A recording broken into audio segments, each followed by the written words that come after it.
بسم اللہ الرحمن الرحیم۔ سورہ جمعہ کی فضیلت،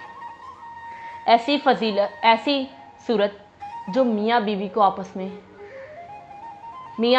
آپس میں تکرار ختم کرتے ہیں۔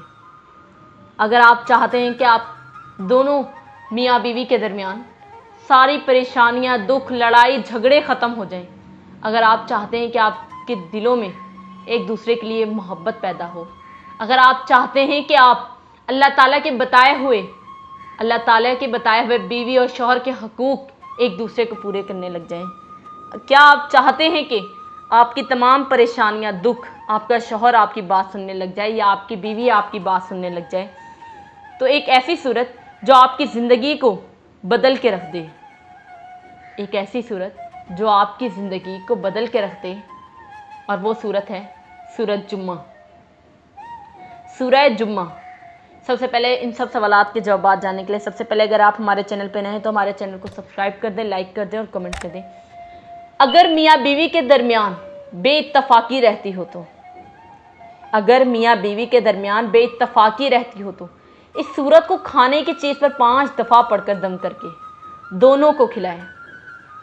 اس سورت کو کھانے کی چیز پر 5 دفعہ دم کر کے دونوں کو کھلائیں، انشاءاللہ دونوں کے دلوں میں محبت پیدا ہو جائے گی،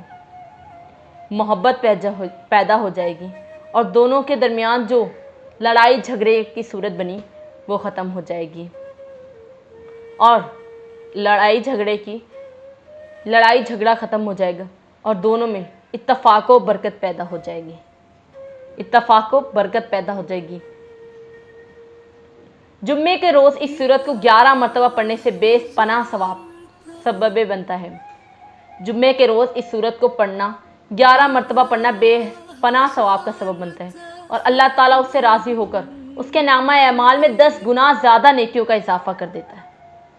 10 گنا زیادہ نیکیوں کا اضافہ کرتا ہے۔ یہ سورت فرقین میں نا اتفاقی کو ختم کرنے کے لیے بڑی مؤثر ہے، لہٰذا اگر کسی میاں بیوی میں لڑائی جھگڑا رہتا ہو تو اس کو چاہیے کہ ہر جمعے کو فجر کی نماز کے بعد 3 مرتبہ سورۃ الفاتحہ کو پڑھیں اور پانی میں دم کر کے خود بھی پئیں اور دوسروں کو بھی پلائیں۔ انشاءاللہ میاں بیوی میں محبت پیدا ہو جائے گی۔ اس عمل کو 7 جمعے تک کرنا ہے۔ پابند وقت بننے کے لیے اس سورت کو 40 روز تک نماز اثر روزانہ پڑھے، انشاءاللہ اس میں پابندی وقت پیدا ہو جائے گی اور وہ نماز پڑھنے میں بھی پابند ہو جائے گا۔ ترک رزق کے لیے اس سورت کو تہجد کی نماز کے بعد 3 مرتبہ 41 روز تک پڑھیں، انشاءاللہ بند کام شروع ہو جائیں گے اور حصول رزق میں آسانی ہو جائے گی۔ سبحان اللہ۔ اس سورت کو جمعے کے لیے پڑھنے کے لیے کیوں کہا گیا ہے؟ کیونکہ جمعہ تمام دنوں کا سردار کہا گیا ہے۔ کوئی میدان، کوئی پہاڑ اور کوئی بھی شے ایسی نہیں ہے جو جمعے کے دن سے اللہ پاک کی پناہ نہ مانگتی ہو، جو جمعے کے دن سے اللہ تعالیٰ کی پناہ نہ مانگتی ہو کوئی ایسی۔ مشکل وقت میں سب کے کام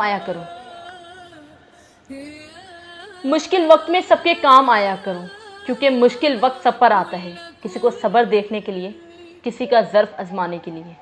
اس لیے کہتے ہیں کہ جمعے کے دن آپ مشکل وقت میں سب کے کام آیا کرو۔ سبحان اللہ۔ نبی کریم صلی اللہ علیہ وسلم نے فرمایا، تم میں سب سے زیادہ بہتر وہ ہے جو اپنے اہل و عیال کے ساتھ بہتر ہو، اور میں اپنے اہل و عیال کے لیے تم میں سب سے زیادہ بہتر ہوں۔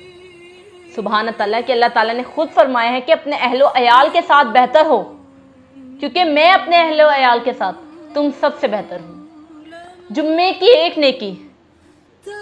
کے دن کی ایک نیکی 70 نیکیوں کے برابر ہے۔ جو شب جمعہ اور جمعے کے روز 100 بار درود شریف پڑھے اور ساتھ میں سورۃ جمعہ پڑھے، اللہ تعالیٰ اس کی 100 حاجتیں پوری فرمائے گا اور میاں بیوی میں صبر و تحمل پیدا فرمائے گا۔ دنیا کی سب سے خوبصورت، بہترین اور حسین نعمتوں میں سے ایک نعمت نماز ہے۔ جو سکون اس نعمت میں ہے وہ سکون کہیں نہیں۔ اور دوسری نعمت جو ہے وہ قرآن مجید ہے، جس میں تمام صورتوں کے بارے میں ہمیں آگاہ کیا گیا ہے۔ حضرت جابر بن رضی اللہ تعالیٰ عنہ سے روایت ہے کہ رسول اللہ صلی اللہ علیہ وسلم نے فرمایا، بندہ کے اور کفر کے درمیان نماز چھوڑ دینے ہی کا ہی فاصلہ ہے۔ بندہ اور کفر کے درمیان نماز چھوڑ دینے کا ہی فرق ہے۔ ہمیں چاہیے کہ ہم